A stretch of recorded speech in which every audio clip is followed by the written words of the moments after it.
नमस्कार, जय माता दी। मैं हूँ आपकी अपनी लाइफ डिजाइनर जीतू आचार्य। होलिका दहन की बात आ रही है तो हर कोई कश्मकश में है कि होलिका दहन इस बार कितने बजे किया जाएगा, क्योंकि होलिका दहन भद्रा काल में नहीं किया जाता है। और भद्रा का साया होने के कारण बहुत सारे लोग हैं जो अपनी नेगेटिविटी इस समय लगते हैं कि हमारी नेगेटिविटी का अंत होगा, हमारी समस्याओं का अंत होगा और पॉजिटिविटी की तरफ बढ़ते हैं। पूजा में बहुत सारी सामग्री का इस्तेमाल करते हैं।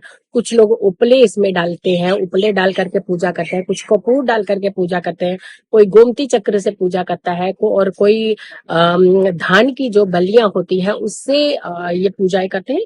क्योंकि मान्यता है कि इस पूजा के बाद आपके अंदर एक बहुत अच्छी पॉजिटिविटी आती है, आपकी नेगेटिविटी जो होती है वो दूर होती है, बर्न होती है और आप बहुत अच्छा फील करते हैं, लाइट फील करते हैं, नेगेटिविटी से दूर होते हैं और किसी भी तरीके की परेशानी जो है वो आपको नहीं सताती है। परेशानियों का इनफैक्ट अंत होता है। तो ऐसे टाइम में कितने बजे होगा होलिका दहन, ताकि आप सब लोग जो भी पूजा विधि विधान करते हैं वो आप टाइमली जाकर के पूजा विधि विधान कर सके। अब जब हम भद्रे की साया की बात कर रहे हैं तो जैसे हम मुख की भद्रा को ज्यादा इंपॉर्टेंस देते हैं कि मुख की भद्रा हो तो किसी भी कार्य को नहीं करना चाहिए। तो मुख की भद्रा जो है वो है शाम को 5:54 से लेकर, यानी 5:54 से लेकर के रात के 10:07 तक ये मुख काल की भद्रा रहेगी। लेकिन बीच में कुछ एक समय ऐसा आ रहा है जहां भद्रा का जो साया है वो पूंछा काल में भी होगा, यानी पूंछ में भद्रा होगी। और वो जो साया है उस काल में बहुत सारे लोग पूछ काल की भद्रा में ये कार्य करते भी हैं। लेकिन बहुत सारी जगहों में ये कार्य अगर पूरी तरह से मानना है तो आपको कितने बजे ये होलिका दहन करना चाहिए। लेकिन अगर आप सिर्फ और सिर्फ मुख काल की भद्रा का प्रैक्टिस करते हैं तो आपको पूंछा काल की भद्रा जो है वो कितने बजे शुरू होगी। तो शाम को 6:34 से लेकर के शाम के 7:24 तक, यानी 6:34 से लेकर के शाम के 7:54 तक ये भद्रा काल का जो साया रहेगा ये पूंछा काल का रहेगा। और बहुत सारे लोग पूंछा काल की भद्रा में होलिका दहन कर देते हैं।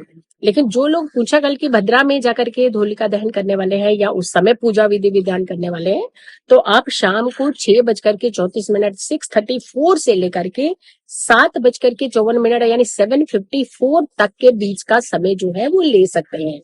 लेकिन जो पूर्ण रूप से कहते हैं कि हमें भद्रा काल में कोई कार्य करना नहीं, चाहे भले ही वो मुख काल की हो और चाहे भले ही वो पूंछा काल की हो, तो ऐसे में उन्होंने भद्रा काल के साय में नहीं करना है कार्य। तो वैसे लोग जो है रात को 11:13 पर भद्रा काल का साया जो है वो समाप्त हो जाएगा और उसके बाद ही होलिका दहन करना अति उत्तम माना जाएगा।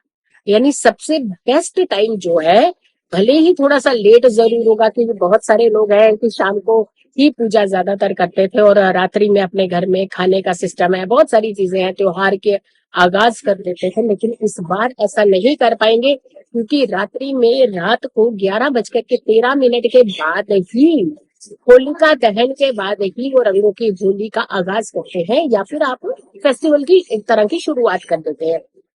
तो जो भद्रा का साया समाप्त होगा पूर्ण रूप से वो रात को 11:13 पर समाप्त होगा।